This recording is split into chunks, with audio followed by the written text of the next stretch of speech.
Pygmy মানুষ। Pygmy মধ্য আফ্রিকার একটি ক্ষুদ্র জনগোষ্ঠী যারা প্রধানত রাশকায় বলে বিশেষভাবে পরিচিত। বলা হয় এরা আফ্রিকার আদিমতম জনগোষ্ঠী।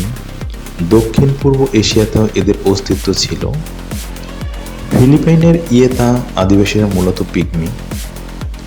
আন্দামান দ্বীপপুঞ্জ ও পিগমিদের অস্তিত্ব আছে। এরা আছে পাপুয়া নিউগিনিতেও।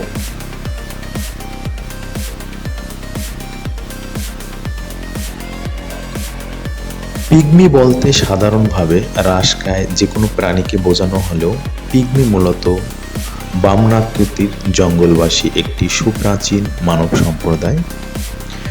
খ্রিস্টপূর্ব 2250 সনে একটি চিঠিতে পিগমিদের উল্লেখ পাওয়া যায়। সভ্যতার ক্রমবিকাশের ধারায় বিংশ শতাব্দীতে এই জনগোষ্ঠী বিলুপ্তর পথে।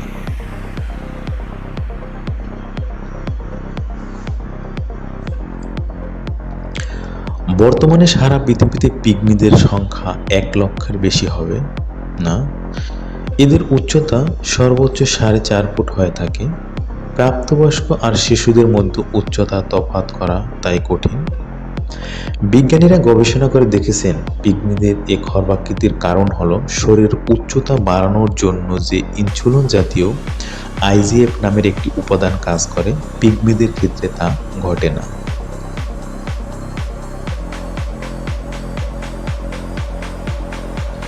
এ কারণেই এরা রাশকায় হয়ে থাকে। জঙ্গলে পিগমিরা নিজেরাই ঘরবাড়ি তৈরি করে। তাদের ঘরবাড়িগুলো আকারে উচ্চতা ছোট হয়। তারা গাছের ডালে বাঁকিয়ে ছোট ছোট কুঁড়েঘর তৈরি করে, তাতেই বসবাস করে। জঙ্গলবাসী এই আদি মানুষের শিকার করে জীবন ধারণ করে।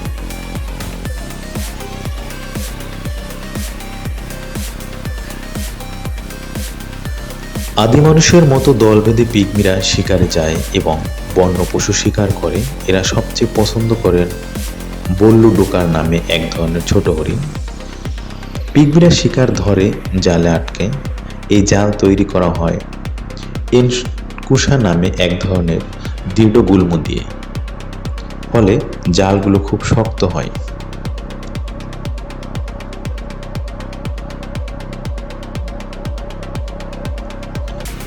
পশু শিকারের সময় তারা কোমর সমান করে জালগুলো পেতে ছোট কাঠের টুকরো দিয়ে নিচগুলো ভালো করে আটকে তারপর শিকারকে তাড়িয়ে জালে এনে আটক করেন। শিকার যদি হাতি ও ওই ধরনের বড় আকৃতির হয় তবে জালবন্দি অবস্থায় তীর মেরে দুর্বল করে ফেলে দেয়।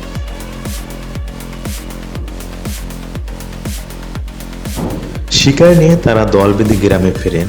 এ সময় পিগমি নারীরা দল বেঁধে নাচে। তাদের বিশ্বাস গর্ভাবস্থায় কোনো মহিলার সামনে এই শিকার ও শিকারী পরবর্তী উৎসব সৌভাগ্যের প্রতীক।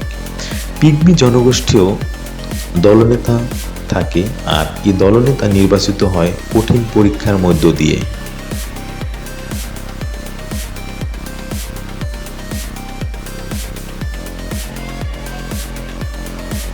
দলনেতাকে তুখোড় শিকারী হতে হয়। এদের কয়েকটি উপজাতি হলো বাঁকা, মুবতি এবং নিগ্রিত। ক্যামেরুন, ক্যাঙ্গো এবং গ্যাবনের জঙ্গলে বাঁকা উপজাতি বাস করে। কঙ্গোতে মুবো প্রজাতি প্রায় 30 থেকে 40 হাজার পিগমি আছে।